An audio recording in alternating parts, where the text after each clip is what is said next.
इसमें होता क्या है सर? अमूमन इस तरह की घटनाओं के बाद सेना क्या अपनी तरफ से प्रोएक्टिव होकर, इनिशिएटिव लेकर पॉलिटिकल लीडरशिप को इन्फॉर्म करती है कि now we are ready sir, we must strike, we must avenge? क्या होता है सर?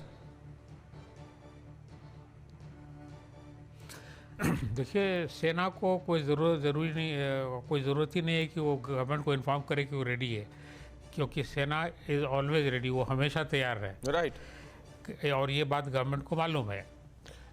लेकिन सवाल ये उठता है कि अगर आप कोई एक्शन दुश्मन के अगेंस्ट लेना चाहते हैं, तो जब तक आपकी इच्छा नहीं है उस एक्शन लेने की, तब तक सेना कुछ नहीं कर सकती।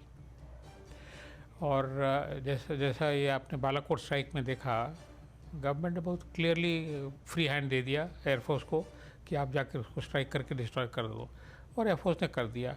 तो सेना के पास काबिलियत है, लेकिन सवाल ये है कि डिसीजन कौन लेता है? डिसीजन तो पॉलिटिकल लीडरशिप को लेना है, और अनफॉर्चुनेटली इस केस में डिसीजन नहीं लिया गया। हालांकि 12 जगह उन लोगों ने अटैक किया था, और काफ़ी लोग, करीब करीब 200 लोग मारे गए थे, और कितने 300-350 लोग घायल हो गए थे।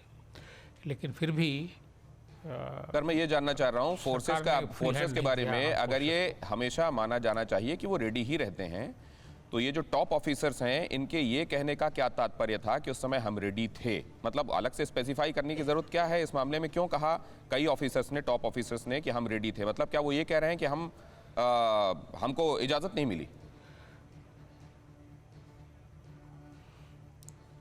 प्रिसाइसली रेडी तो रहते ही, मैंने कहा ना, जैसे सेना तो हमेशा तैयार है। सेना इज डिप्लॉयड, वो एकदम बॉर्डर एरियाज में सब जगह डिप्लॉयड है, एकदम रेडी फॉर वॉर।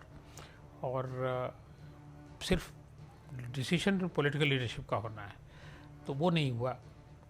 तो इसमें सेना अपने आप कुछ नहीं कर सकती है। इसके पीछे कोई वजह देखते हैं आप, क्या हो सकती है? सेना को ये फ्रीडम नहीं है कि, हालांकि सर, मैं ऑब्वियसली एक एक्स ऑफिसर से मेरा ये सवाल पता नहीं कितना जायज़ है, लेकिन मैं ये साइकी, क्योंकि आप उधर बैठे हुए चीज़ें समझते हैं सर, इंटरेक्शन समझते हैं, मैं ये जानना चाहता हूँ कि इसके पीछे वजह क्या हो सकती है सर, अगर उस समय रोका गया? नहीं तो ये क्यों सर,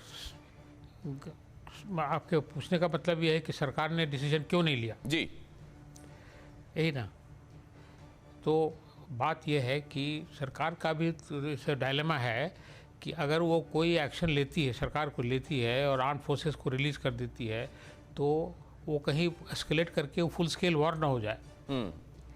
तो इसलिए सरकार भी काफ़ी हेजिटेट करती है इस तरह के क्लियरेंस देने में आर्म फोर्सेस को, क्योंकि आर्म फोर्सेस का क्या, आर्म फोर्सेस को जहाँ क्लियरेंस मिला कि वो तो एकदम अंधाधुन वो एक्शन लेंगे। राइट। लेकिन उसके बाद क्या होगा, उसका एस्केलेशन होगा नहीं होगा, या फुल स्केल वॉर हो जाएगा, तो वो तो देश के लिए काफ़ी हानिकारक है। परवाह देश की, सोमवार से शुक्रवार रात 10 बजे TV9 भारतवर्ष पर।